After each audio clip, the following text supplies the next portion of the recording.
on TV. I'm your host, State Representative Tommy Vitolo. You're watching Brookline Interactive Group. It's 2 days since the primary, 1 day since my brother's birthday. It's Thursday. We're going to start with the news, and then we've got a great interview with a pair of gentlemen, Dave Gacioch and Dr. Jim Marini, the superintendent of schools, and we're going to talk about what the public schools of Brookline and others are doing to get the physical infrastructure ready. And we'll also talk, I'm sure, a little bit about the virtual infrastructure. Exciting stuff, really topical, changing every week, lots of moving parts, lots of kiddos who are looking forward to it. But first, as I promised, the news, and really the only news I'm going to talk about is the election, because pretty much everything else has been quiet for the week. We had a primary on Tuesday, September 1st. We had a Democratic primary and a Republican primary. There was not much on the Republican primary ballot, but there were two competitors for the Massachusetts 4th Congressional District. That, of course, is the seat that Congressman Joe Kennedy is not running for re-election in. And in the competition between Julie Hall and David Rosa, Julie Hall prevailed. She will be the Republican nominee. On the Democratic side, technically, we don't know. Of course, there were initially 9 candidates. 7 stayed in the race all the way until the end. We know the top 2 vote getters are Jake Auchincloss from Newton and Jesse Mermel from Brookline, but the race has not been finalized yet. There are still some ballots to be counted in Newton and in a few other places. They are working through that expeditiously. Jake Auchincloss does hold a considerable lead, though, on the order of 1,700 votes. And unless an awful lot of ballots are found, it seems unlikely that Jesse will be able to pass such a big lead. But we're not going to call it here. We're not going to get ahead of it. We're going to let it happen, make sure every vote cast by 8 o'clock on Tuesday is counted, and that's in process. We do know who the Democratic candidate for senator will be, of course, and that's Ed Markey, who defeated our Congressperson Joe Kennedy. On the Republican side, Dr. Shiva lost his primary, but I cannot remember, maybe O'Connor or something is the Republican U.S. Senate candidate. I apologize. I didn't write it down, and I'm blanking on it at the moment, and such is the peril of live television. Others who won their primary, Councilor Marilyn Petito Devaney ran unopposed and was successful, as was Cindy Stone Cream, our state senator. All 4 members of the state House who represent Brookline, Mike Moran, Tommy Vitolo, Nika Elugardo, and Ed Coppinger, were all successful in their primary runs, also unopposed. And then we had considerable interest in probate, still undetermined because they're counting votes. County treasurer, they have called for Michael Bellotti defeating Brad Kroll. Sheriff also still counting votes. And so, yet another reality of COVID is things don't work like they used to. And that's what we're going to jump right into our interview and talk about with Superintendent Dr. Jim Marini and Dave Gacioch, who is the co-chair of some really long-named committee that he's going to tell us about related to health and safety of our schools. So, gentlemen, welcome. Thank you to the show. Dave, actually, we're going to start with you. If you could tell us what was this committee you were co-chairing, and what does it set out to do? So how's it going, Tommy? Thanks for having us. Having fun. I am co-chairing with the incomparable Dr. Elena Savoya Advisory Panel 4, which started as under the school committee for Brookline, and now we're reporting up directly to Dr. Marini and the staff team.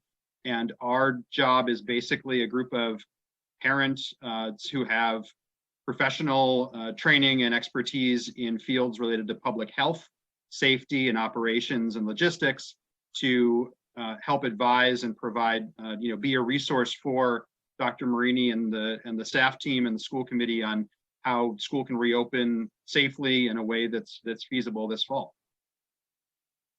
So I want to hone in on that word safely.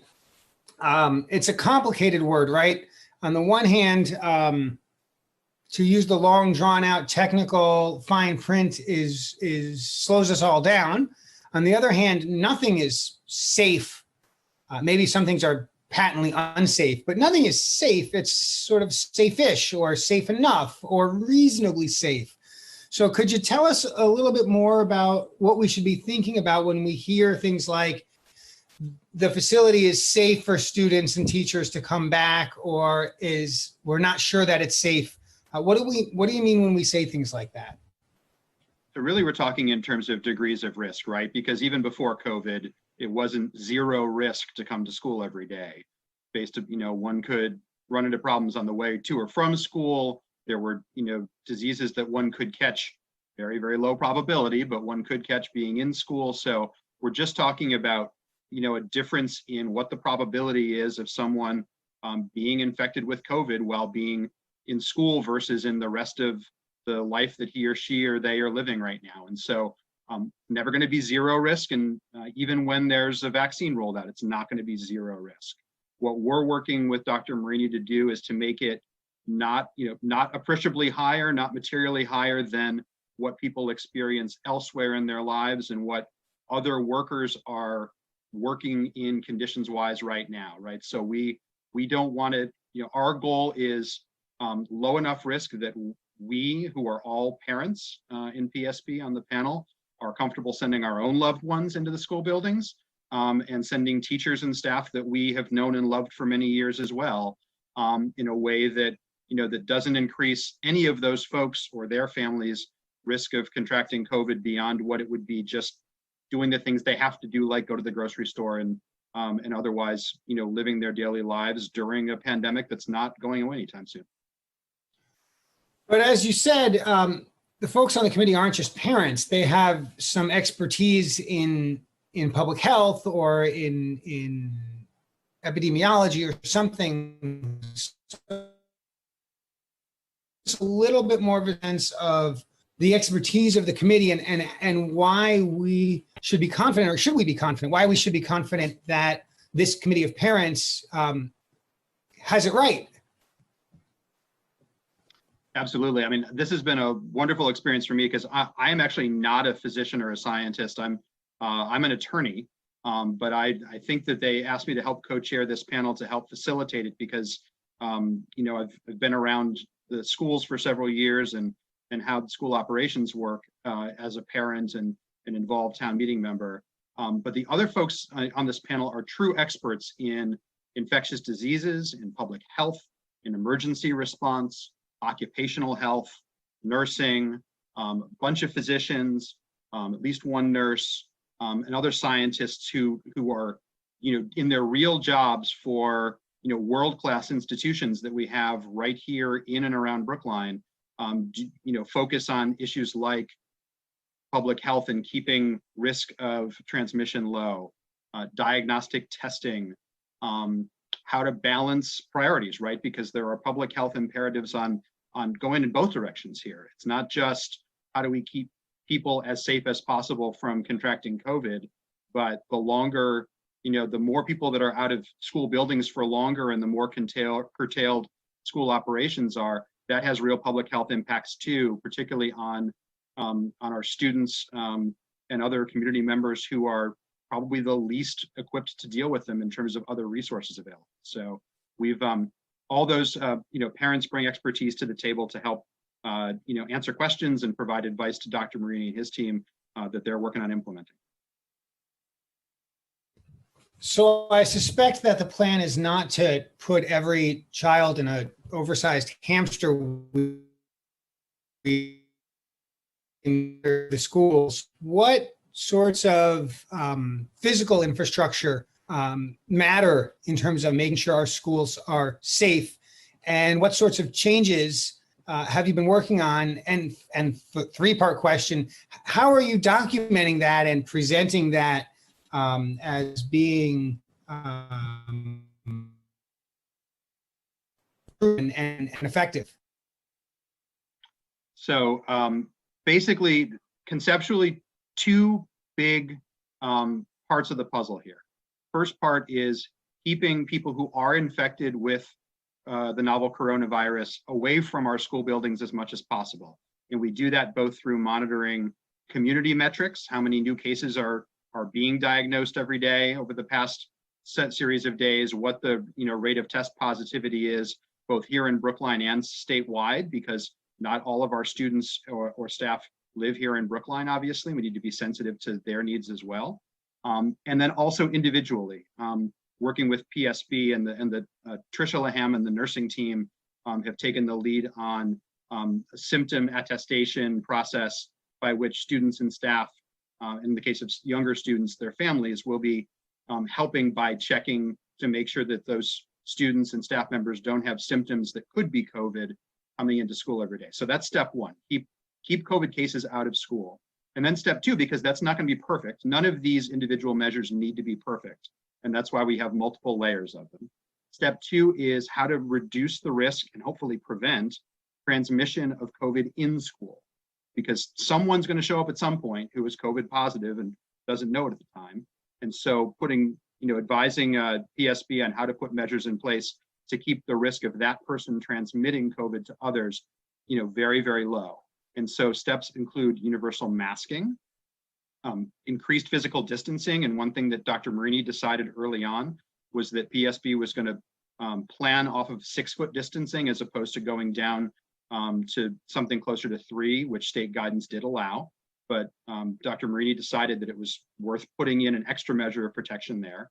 And along similar lines, I know that Dr. Marini's team, and particularly Matt Gillis and Charlie Simmons on the building team, have been working very hard over the past several weeks to upgrade ventilation and air filtration in spaces that will be occupied by groups of teachers and students in a way that provides, I've been using air cover as a shorthand, an additional layer of defense against airborne transmission by diluting any airborne virus particles that folks may be breathing out, such that the concentration remains low enough that it's not infective to other people in the same space. And so that's a combination of upgrading fresh air, bringing into the spaces, and also putting in portable air cleaners that are HEPA filtered, which filter the existing air in the space and trap virus particles so that they're not recirculating in the space. That increased hand hygiene, cohorting, additional operations, which if folks, parents will not be walking into school buildings, as I understand it. I defer to Dr. Marini on the actual policy calls, but from what's been reported publicly, school's going to be different this year in a number of ways for reasons to keep everybody, everybody's risk low. So those are just some examples of how we're both working to help PSB keep infected people out of the buildings, and then also have multiple layers of defense against transmission, knowing that some people will still show up. And I have no doubt that the folks who are working in the buildings, on the HVAC systems, on the custodial requirements, and so on and so forth, incredibly long hours and are stretched very thin between all of the buildings. Are they able to also sort of document and create a paper trail of what work's been done, what work has yet, what's in progress? How do we know that we're not missing anything? How are we doing on that? I think Jim probably is closer to the day-to-day on that than I am, but I will say that I know from public reports and also just from conversations where I've consulted with Matt Gillis and others who are implementing this, that they are documenting results of, for instance, the ventilation assessments in ways that will be posted through means like stickers on doors with information about when a room was tested and what the results were, and other things like that. And we're also trying to put up, for instance, community spread metrics tracking on the, on our section of the PSB website right now, so folks can follow in real time where we are versus the metrics that Panel 4 has recommended for purposes of informing Dr. Marini's open and closure decisions for schools. So there are a number of different ways in which these are being documented, and I think that probably Dr. Marini has been working with the staff a lot to, how that will get down to all the relevant stakeholders. And we're going to get to Dr. Marini in just a minute, but sort of last call, anything else that you want to chime in on? Did I miss a critical question with my hard-hitting interviews style? What else should we know about this committee and its work, and what to expect in terms of the physical infrastructure of the public schools with respect to COVID. So I think the most important thing for folks to understand is that the folks on the committee who have, deep professional expertise here, and also, like I said, real skin in the game. We all have family members that we're talking about being in these school buildings, are very, very optimistic about the risk profile and about all the measures that are in place. Folks are comfortable sending our own family members to school. The outside experts that we've brought in to consult further, and you've read about, like the American Academy of Pediatrics and others, generally are also saying the similar things about, we can do this in a low risk way. We just need to have metrics like we have here in Brookline and Massachusetts right now, and do common sense things like masking and distancing. And so I think that I just want to leave folks with with the message that there are a lot of experts out there who are working hard on this, and who feel very optimistic about our ability to do this in a low risk way this fall. Thank you, Dave. We're gonna pivot over to Dr. Marini, the interim superintendent of schools. Dr. Marini, thank you for joining us today. And delighted that you're here. Well, thank you, Tommy. Thank you for inviting me. I'd like to pick up on a couple of the things that David said, maybe from a bit of a different perspective. And first of all, is to really thank this expert panel, and to thank Dave in particular, who attends school committee meetings and is staying abreast of what's happening on the school side, on the instructional side, as well as on the physical safety side of the plants. What's really important, it seems to me, about this expert panel is they are advisory. These are some of the most expert people in the area, probably nationally, who are providing us with great direction in terms of, are we focusing on the right areas to make the building safe? And you're right about the word safe. It's mitigating the risk. And the members of this panel have spent weekends in the building working with Matt and with Charlie, and really helping us to stay focused on what are the areas that really make a difference in terms of keeping the space as inhabitable and risk-free as we can possibly do. That has been heartening. It's been wonderful to be able to consult with the group. The group has been, they've met actually with me and with the Board of Health as we review the standards, following guidelines from the state, and the spacing issues at 6 feet. All of that is very heartening. And David mentioned the stickers on the door. And Matt Gillis is going around, and he uses something called a bolometer. What is that, Dave? A bolometer, yep. Bolometer, and so it measures the airflow and the exchange of air in the building. And Matt is he is so dedicated and so committed, it's unbelievable. He is putting stickers on the door. This room was tested by X person on this date, and the air exchange surpassed 4 air exchanges per hour. And it really deserves note, I think, that the town of Brookline has been 100% supportive. 100% supportive. In many other communities, they talk about the ventilation, they talk about addressing the HVAC system, they talk about all of that.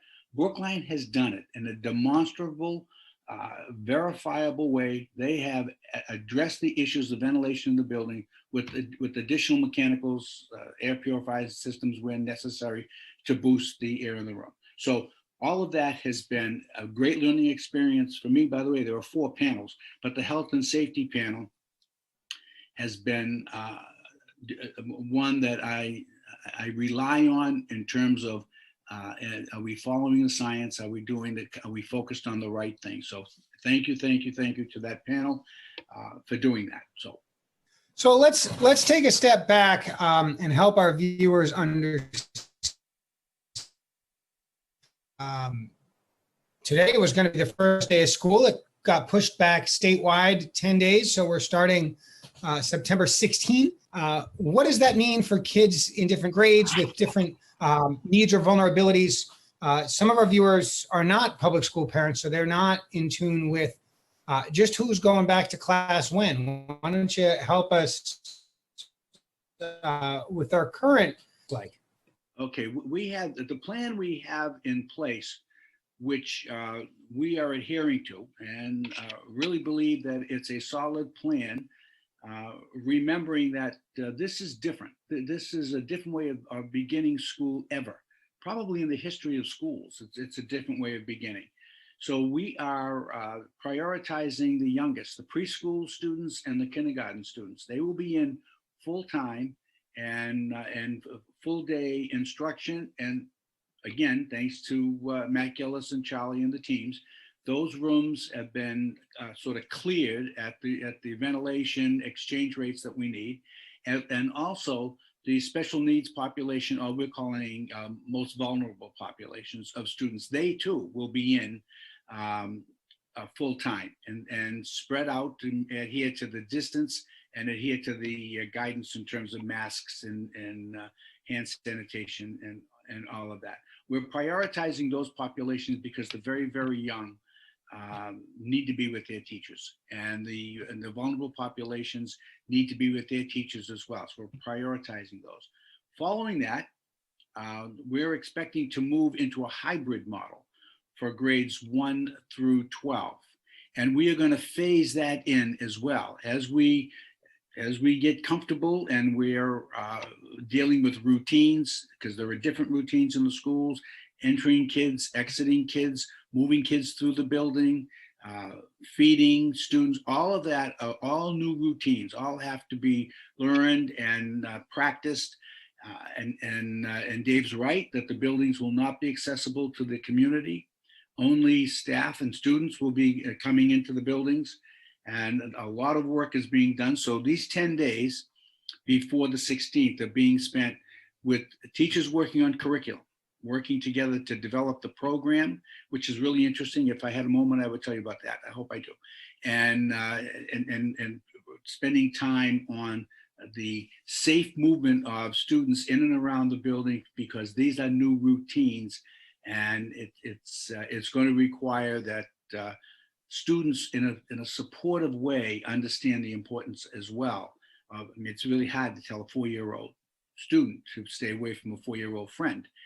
It's probably hard to tell Tommy Vitolo to stay away from his friends, given your personality. So we're working very hard on that. Those 10 days are dedicated to that.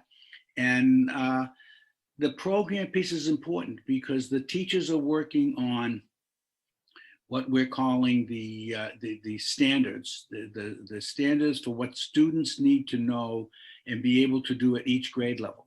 So as they build their program, they're going to articulate what that is. They're going to communicate that so that sort of the third grades across the district will be not in lockstep, but the expectations, the standards, and what kids ought to know and be able to do will be articulated and will be communicated all the way up the grades. So teachers are really focused on the academic program as well as the social emotional supports. You alluded to this a little bit, Tommy, or maybe Dave did. When students are home, I mean, in March, bang, education changed and students lost their school and they were home.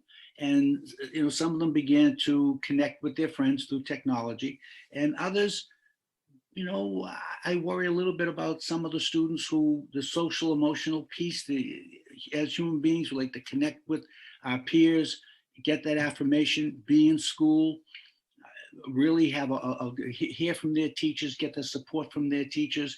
And I wouldn't want them to lose their love of learning because they're not connected to it and they're a little bit adrift. It's very important that we connect our students to our teachers and support them and help them grow, develop who they are. And yet they have concerns about this virus as well. So we need to communicate with them. They can do this. They're strong. We can work together as a team. We can work together with parents. We can work as a community. We can teach our children that when you face adversity, if you plan, if you talk with your family, if you talk with your friends, if you connect with your teachers, yeah, we can move this. We can move through this in a positive way. We find that is very important in addition to the academic piece proper. Now, you brought up the remarkable challenge of the suddenness of transitioning to virtual online or distance education in March.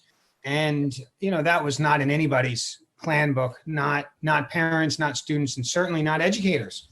And so the educators had to make a remarkable transition very quickly. And the fact is, it's not as simple as just putting a camera on yourself and pretending like you're teaching 16 or 18 students. Just like, me being here on Zoom is not the same as being in front of a live studio audience like we would normally do this show in front of thousands of people.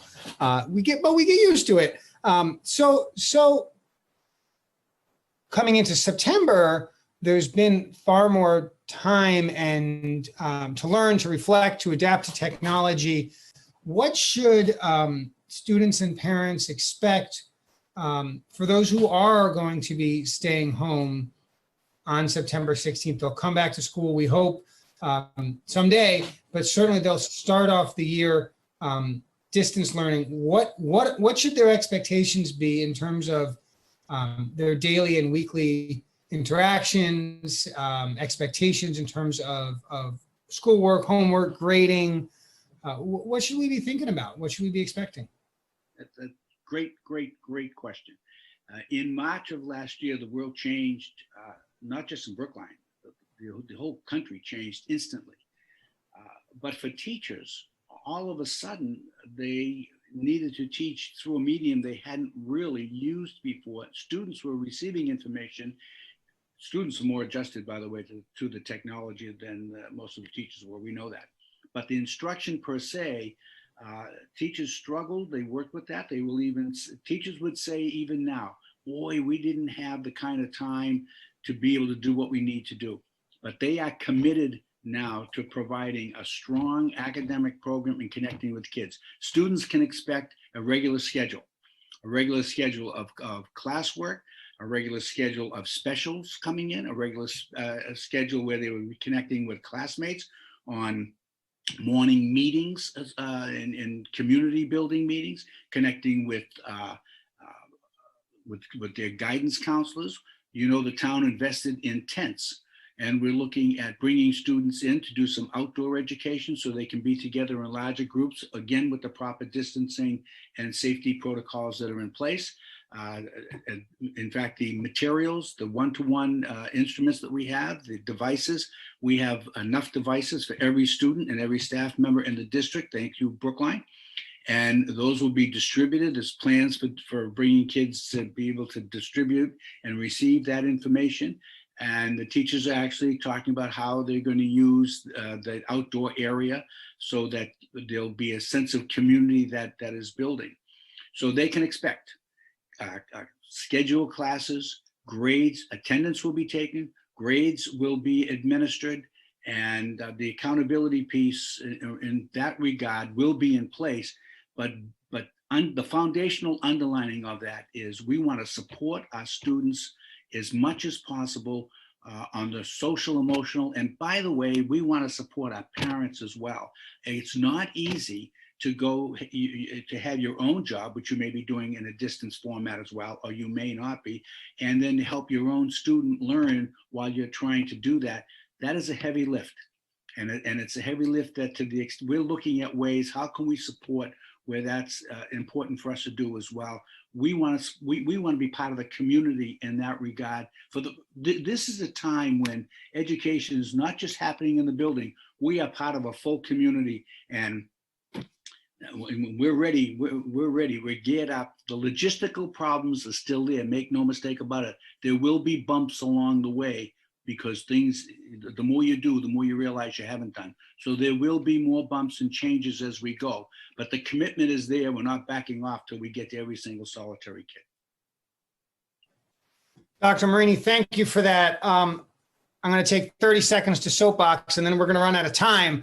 But, it seems to me that this is, right when COVID happened, everyone was all in on helping the community and being really safe and having each other's backs. And that was 5 or 6 months ago. And I think it's really important that right now we get back to that. continue to be forgiving of each other, recognizing that people are not having their best day any day, right? We've got to be forgiving, but we also need to continue to ask more of ourselves and say, what can we do for our community? What can we do to help others who are more vulnerable? What can we do to be flexible, to experiment, to recognize that we're all making this up as we go. We're building the plane as we're flying it. We've got to get it done. And that's not just for the schools, but certainly it relates to the schools. So I want to thank both of you for all of your work on this. I know you're going to continue to be working on this. You're going to, have late night phone calls and have the, oh, this is a total disaster. We got to fix this immediately. Situations and circumstances. And I know you'll keep working on that. I also know that you will both remember to vote on Tuesday, November 3rd, the general election. It's kind of a big deal. So you're going to want to head and pencil that in. You can vote early by mail. You can vote early by bringing your ballot to town hall and sliding it in the slot. You can vote early in person at town hall, and you can certainly vote on election day, Tuesday, November 3rd from 7 a.m. until 8 p.m. I urge you to sit down and make a plan for how you're going to vote to make sure that your vote is counted. When you're done with that, make sure you filled out your census so that over the next 10 years, our community and our state continue to get the resources commensurate with its population. So Dave and Jim, thank you for joining us on Brookline Interactive Group, and tune in next week for another exciting edition. We'll see you soon, everyone. Thanks, Tommy.